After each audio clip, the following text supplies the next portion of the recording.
the race, I'll be on top again. I'm not gonna let you take me down. It's gonna be the whole 9 yards or nothing.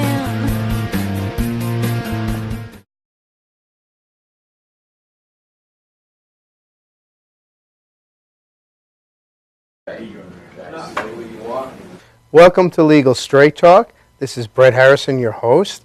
Happy to have today another attorney, Fred Wool. Thank you for coming today, Fred. Thanks for having me. And today's show is, I'm really excited about it. I always get more excited when an attorney has a personal story and is as qualified as Fred. Fred, and the topic today is about adoption. Now, just to give you a little something about Fred, Fred is the co-chair for the State Bar Association on Adoption, so well qualified, and former co-chair for the Nassau County State Bar on Adoption. But more importantly, let's make it a little more personal. Fred has 2 children that are in his 30s that he did adopt. So I think it's nice when there's a lot that comes to the heart, and you want to make sure certain issues and people understand just about adoption. Now, I know, Fred, we've talked previously, especially before, that we could have shows on this for hours upon hours. But today, I just really want to hit some general topics.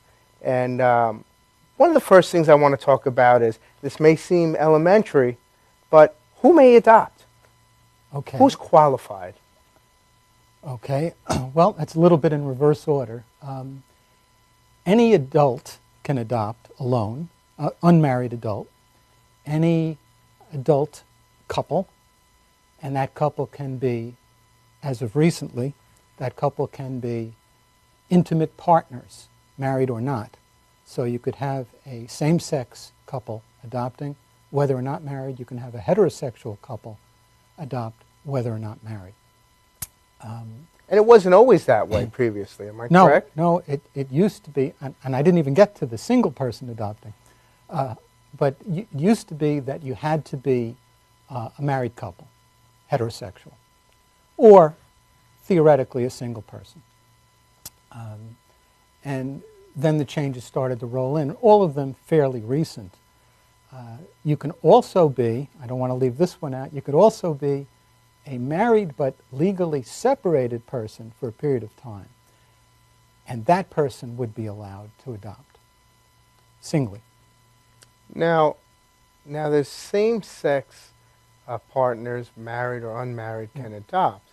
But are all the laws, let's just keep it within the U.S. borders now. Yeah. Is that the same from state to state? Is it recognized from every state, that same-sex adoption? Or is it different from state to state? Adoption laws vary from state to state. That is the simple answer. Now that seems rather odd. It is odd, and it is troubling in some cases, and it is damaging in some cases, or it was, until they came up with something called the Interstate Compact on the Placement of Children. Put that in English. Okay. When you say interstate, okay, as opposed to intrastate, let's talk, put it in plain English, what is interstate? There are 50 states, plus there is the District of Columbia, and there's Puerto Rico.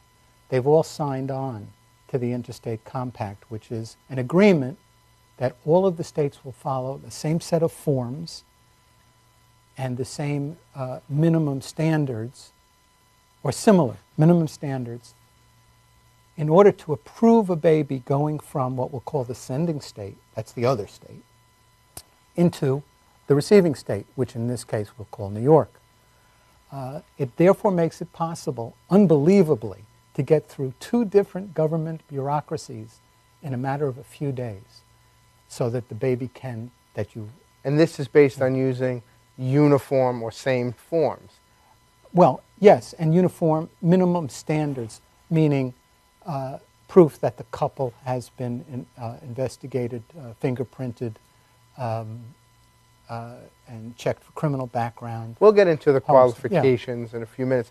I just want to set a little bit of the ground rules, which is basically, so now we know that all different types of couples, married, same-sex, or living single but still technically married. Yeah. Every type of derivation can be accepted. Now, when you're first thinking about adoption, what is the purpose of a lawyer? I hear so many people say, I don't want to go to a lawyer because it's just going to charge me, and their hourly rates are very expensive. Why can't I just go to my priest or rabbi?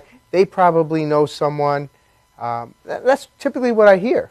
Well, is your question, how do they find a child, or why First- do they legally need a lawyer? Right. When somebody's first thinking about whether they should adopt or should not, and what are the parameters to adopt, or should I adopt internationally, within our borders, and so they want to explore, let's say. Okay. Now, would you recommend, some people say, if you go to a lawyer, they're going to charge you, and their hourly fees are expensive. Some people say, why don't you just go to your priest or your rabbi, because they generally are, for some reason, appear to be involved. Okay. Your priest or your rabbi can't get you through the legal part of the process. That's really the answer. And to answer the first part of your question about the expense of going to a lawyer, if you go to a reputable adoption lawyer, you're at least going to be able to have a brief consultation, if you want, just to understand what's out there and available and the advantages and disadvantages of each. Advantage or disadvantage of agency, the same as to international, and the same as to private or what's called independent adoption. You go to the lawyer and you find out what is legally possible. Now, if you go to an agency, they're going to tell you what's agency possible. If you go to the priest or the rabbi, all they really can be is perhaps the link to a person who is pregnant. They really can't get you through the legal part of the process. And here's the big scary dragon. When you don't know what you're doing, and let's say a clergyman or a friend gets you in contact with a person who has just had a baby or is about to have a baby, and you take that baby, you've committed an offense. Because New York requires you to be what's called pre-certified. And again, without getting into all of the ramifications of that. So basically, it seems to me, it's like people should realize this isn't a car lease. You're talking about something significant. It's like when you buy a house, you go to an attorney to make sure certain steps, procedures, it's all legal, that you're being protected, your money's not, there's cost to it, which we'll get into. An attorney, as opposed to just dealing with an agency, may tell you only from one side because they want you to use their agency. Where a rabbi or a priest may know somebody, that's great, but they don't necessarily know the laws and so forth. So I think it is important so you understand the lay of the land. And to see, not only if you understand the lay of the land from a cost standpoint, but now let's talk about qualifications. Pre-qualified, you mentioned that. Right. Let's talk about that. All right. New York has a requirement under the DRL.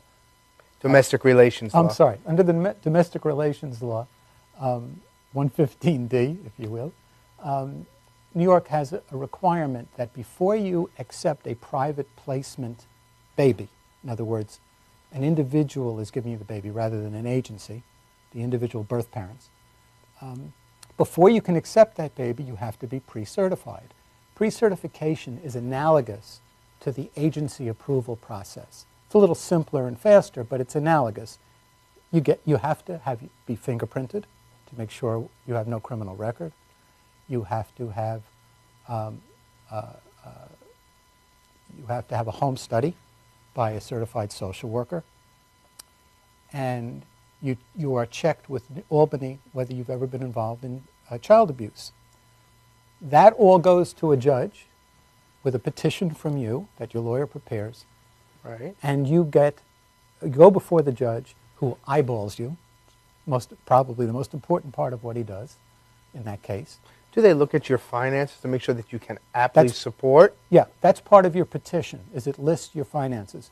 And we like to say that all that you're required to have is adequacy, not affluence. What is, when I hear that, I'm not sure what that means. Okay. What is adequacy? In other words, the court is looking to see that you have a place where you live that has a spot for a child, and that you have enough money to pay your reasonable expenses of mortgage, etc., and living. By the way, the social worker gets into that. Well, let's say you work off the books. How are you going to show, theoretically, let's say you have to show tax returns. Right. And you work off the books, which, I mean, a lot of people do, let's be honest. Sure. Okay, and let's say, you have a house, you own the house, you're making your payments, but you work off the books. And let's also assume your credit score isn't that good. Will they look at your credit score? Not in my experience. Well, let's say you have pending actions against you for, you owe money on this, you owe money on that. I'm sure one of the questions when you're filling out applications and so forth is, do you have any type of pending actions against you? Civil judgments or things that could possibly impair the situation. It is not. It's part of what I do with the couple to let them know if they have any bumps It's almost ahead. like pre-qualifying for a loan. Where you're filling out paperwork and you're trying to make, because you want to give them an honest answer to the people. Well, look, how can you aptly support, or do you meet the pre-qualification? Right. But as I say, it's a fluid kind of calculation. And I couldn't tell you, if you just pointed to somebody and said, here's his daily financial, do you think he's going to qualify? I wouldn't necessarily know. And again, it's the court can ask further questions once they see what you produce. And as you say, if somebody is working off the books and is unwilling to recite his actual income, then the papers that get in front of the judge may indicate to the judge there isn't adequacy. And it's a friendly kind of proceeding. So you would have an opportunity to explain your income, is not obvious, or in the same way that you do sometimes with a bank, where the bank says no income check. I hate to make this sound so financial because that's only one aspect of the process. But it is important because you're asking the court or the state to assume that you're going to be aptly able to take care of another child, right, and that you're going to supply them with food, clothes, but not just that, but a good atmosphere and a safe atmosphere. And you don't want them to be a ward of the state down the road. Okay. So I think it is important, and I think it's great that, personally, that a judge and you have all these other agencies overseeing that, because they're children, they're babies. Oh no, there's no question. It's not it's not an insubstantial investigation, believe me, because as I say, you have the social worker doing a home study report where she interviews the couple, asks for certain documentation. You have the court looking at the petition, which recites assets, income, etc., and can ask for tax returns. So they don't always ask for tax returns. It does vary by the court. Does it also vary by, now, when we say court, the jurisdiction in New York State and the other temporary states in the U.S. is either surrogates court or family court and not Supreme Court. Is that right? That's correct. Surrogate court and family court have coordinate jurisdiction, simultaneous jurisdiction. So you can go to either one, and we tend to file in a given county in the one which is more adoption friendly. And that could vary from county to county. Right. You could have a clerk who likes to, be on top of things in one court and get things moving, and in another court, they consider adoption sort of back burner because it's not as important as the other kinds of cases where there's something happening that has to be stopped or started. That's why, as I think we discussed earlier, all things being equal, I'd rather be in surrogate's court because generally speaking, happy proceedings are going on in surrogate's court. And it is a happy proceeding. Right. Now, where would the major differences from state to state occur in their laws? Where do you see, let's say we have a conservative state as opposed to more of a liberal state. I'll give you an example that resulted in a litigation some years ago. There was a state, I guess you'd call it a southern state, that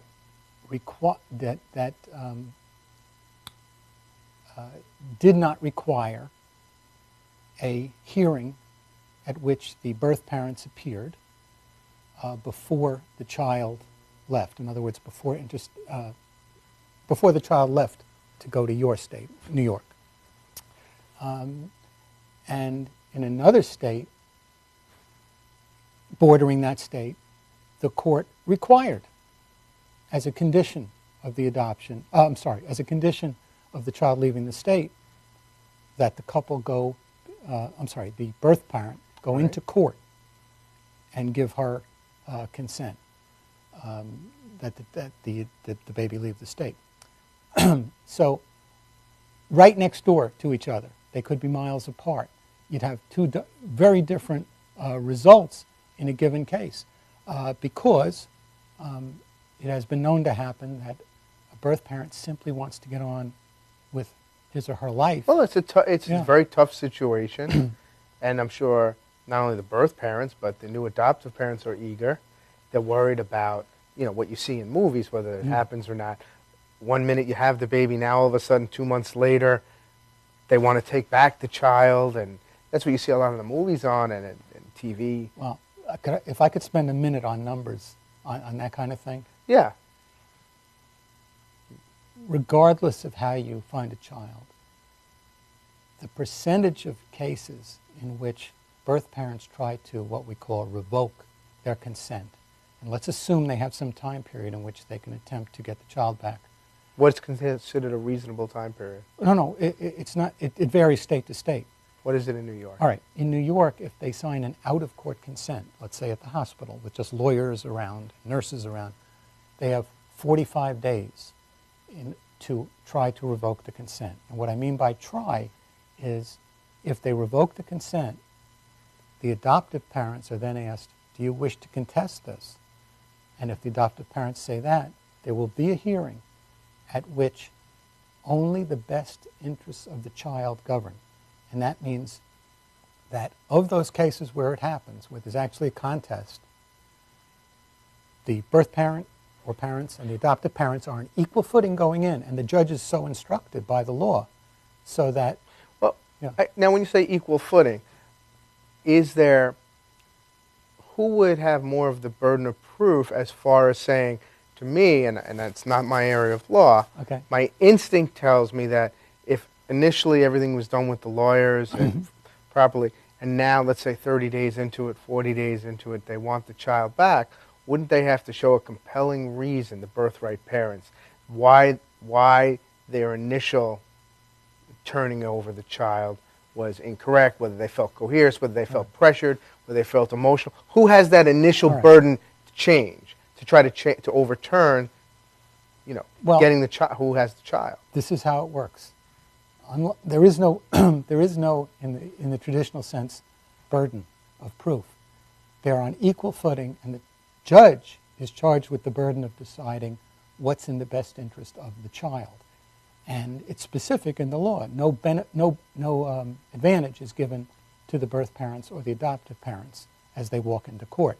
But I can tell you, statistically, so that people don't worry about this kind of thing, that only happens in a tiny percent, maybe 2% of cases, that even this kind of a contest happens. And in those cases, even in that small percentage, the adoptive parents usually win. And the reason for that is sort of self-evident, that the reasons why this birth parent felt compelled to give up the child and thought it was a good idea and waited 40 days before changing her mind, or his mind, are the same reasons why the stable, consistent in purpose adoptive couple is probably the better place for that child. So statistically, it's like worrying about lightning hitting you when you go out in the rain. It's so it's just rare. More in movies and TVs that you see that happen. Yeah, no, it is in movies and TV. That is where it I guess happens. it just makes good drama for that, but the reality is... Putting it a different way. If you remember those nasty cases out of the Midwest in the 90s, where a child went back after 2 years or something like that, because in that state, the birth father, it didn't matter that he didn't do anything, he just didn't know. That's not a defense in New York, but those kinds of cases is where the birth father doesn't, let's say, know she's pregnant because he didn't care to be around. Well, that can't happen here because we have a different kind of rule. We have a rule that a judge on Long Island is the one who had the leading case, and it said that burden of a birth father, if he has sexual intercourse, if he cares about being a father, should a child emerge from that as a result, he's got to check to see if there's a baby. And that case went on at the appellate division. If the father in that case didn't check, right, then he's basically out of luck. All that the Constitution, the court said, guarantees you. So is notice the does not have to opportunity. be notice does not have to be given. That's the key. Well, that's a whole paragraph on who gets notice. But in his case, the fact we're not talking about notice to him. We're talking about the fact that he had the opportunity to be a father. He's not guaranteed that somebody will lead him to the event, Right. or lead him to the place where he makes a claim. He's given the opportunity by virtue of being the person who created the child. He could have been around. He could have checked. And in that case in particular, the girl didn't move. Well, Yeah. let's say he checked and she lied. There's a difference if there's a fraud. Okay. There can be fraudulent conduct on the part of a birth parent as against the other birth parent. Again, it seems like it doesn't happen I much. can't remember one in 35 years of doing this. Okay, that's what I. Okay? Now, I want to go back to agencies. Yeah, please. How are agents? Explain what an agency does. Are they Okay. are they covered under certain laws that they have to uphold? And Okay. We're really speaking to New Yorkers here, right? yes, Okay. In New York, you have to be either a New York authorized agency, state license. state licensed, state monitored, a lot of filing going on, or, and this is for lawyers only, an Article 13 not-for-profit corporation, so that a foreign corporation, a foreign agency from Kentucky, can file in New York as an Article 13 corporation. It just means not-for-profit corporation, and then file to be able to be authorized to place into New York. They can't operate as an agency in New York, but they can place into New York. Okay. So they have two different kinds of agencies that you have to go to in New York. But now that's not uniform throughout the states. This. Well, it's uniform in the sense that if you're ending up with the baby in New York, it better be one of those two. And this is why. This is a trap for out-of-state agencies, and most of them, I think, know it, that they can't charge a placement fee unless they're either a New York agency or a New York Article 13 agency. Are there set fees that they can charge? There is a reasonableness requirement, so therefore I can't recite it to you. But these agencies, as I say, are monitored, and they have to be not-for-profit in New York. Now, is there any type of website, let's say for New York State agencies, that you'd recommend people when they hear about an agency, they go to speak to an agency? Many people want to check the agency. Well, there's a couple of things. The New York State Department of Social Services in Albany has the Interstate Compact Office, which we discussed briefly before, and it has lawyers, and they have a list of the Article 13 agencies, and they have a list of the New York agencies, and you can determine right away if the agency is one of those. And as I said before, you're going to have trouble if you if you give money to an out-of-state agency that's not one of those, because when they find out that they can't get their placement fee, which might be very substantial, because they're not registered, as described before, they may not make the placement with you, and they may not make refunds to you. I don't know. I can't predict how some Idaho agency is going to behave if they make the mistake. Which is just another reason why prospective parents should go to an attorney just to understand what they're getting themselves into, understand the legitimacy of whether they use an agent or what have you. Now, I know we're going towards the end of the show. We have to wrap this part up. I'd Really? like to have you come back again. I'd really like to talk about international a little bit more. Okay? Once again, this is Fred. Fred Woolley has an office in Woodbury on Jericho Turnpike. Once again, thank you again, Channel 20, for Cablevision, for allowing us to have this talk show. I think it's very informative, and I hope that you find it as interesting as we do, and we'll keep bringing you shows. You can see us again on Channel 20. Thank you again.